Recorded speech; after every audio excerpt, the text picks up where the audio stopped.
In this video, we will discuss about cash inflow problems for finding the NPV value.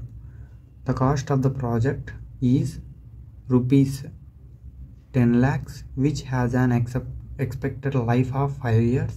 The cash inflows for the 5 years as rupees 3,20,000, rupees 3,80,000, 3 lakhs and 2,60,000 respectively. Determine the payback period.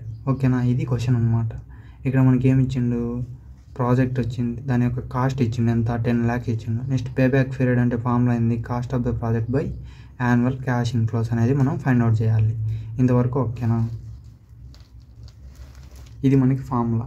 మనకు cost of the project అనేది ఇచ్చినాడు, ఎంత 10 lakhs అనేది ఇచ్చేసిన వాడే.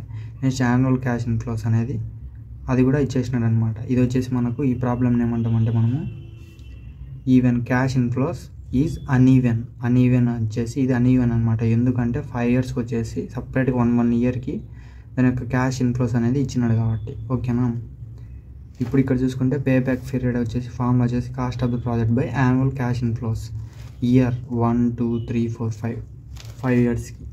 ఓకేనా, cash inflows 3,20,000 ఇది first ఇయర్కి. నెక్స్ట్ 3,80,000 సెకండ్ ఇయర్కి, 3 lakhs, 2,60,000 ఇది వచ్చేసి 5th yearకి అనమాట. ఇప్పుడు మనకి ఇప్పుడు కనుక్కోవాలంటే పేబ్యాక్ పీరియడ్ అంటే మనకి ఏంది, దాన్ని క్యుములేటివ్ క్యాష్ ఇన్ఫ్లోస్ అంటాం.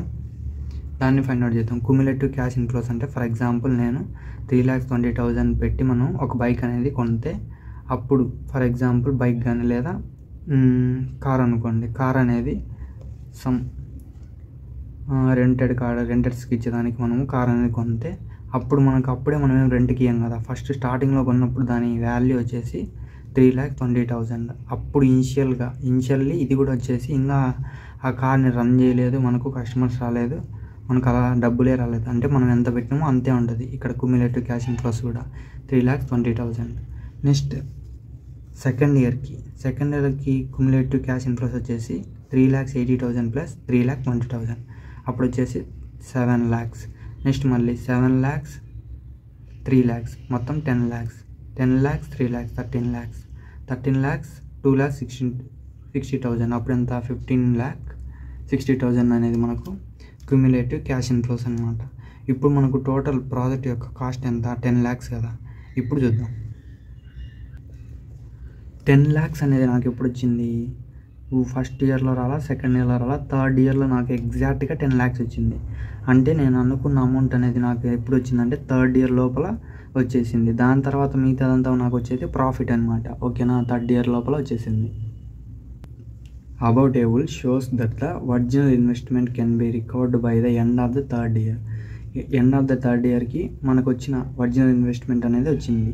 Next and hence the project has 3 years of payback period. ఇప్పుడు 3 yearsలో మన పేబ్యాక్ పీరియడ్ అనేది మనకు వచ్చింది. So the payback period it's 3 years అని చెప్తాం అనమాట.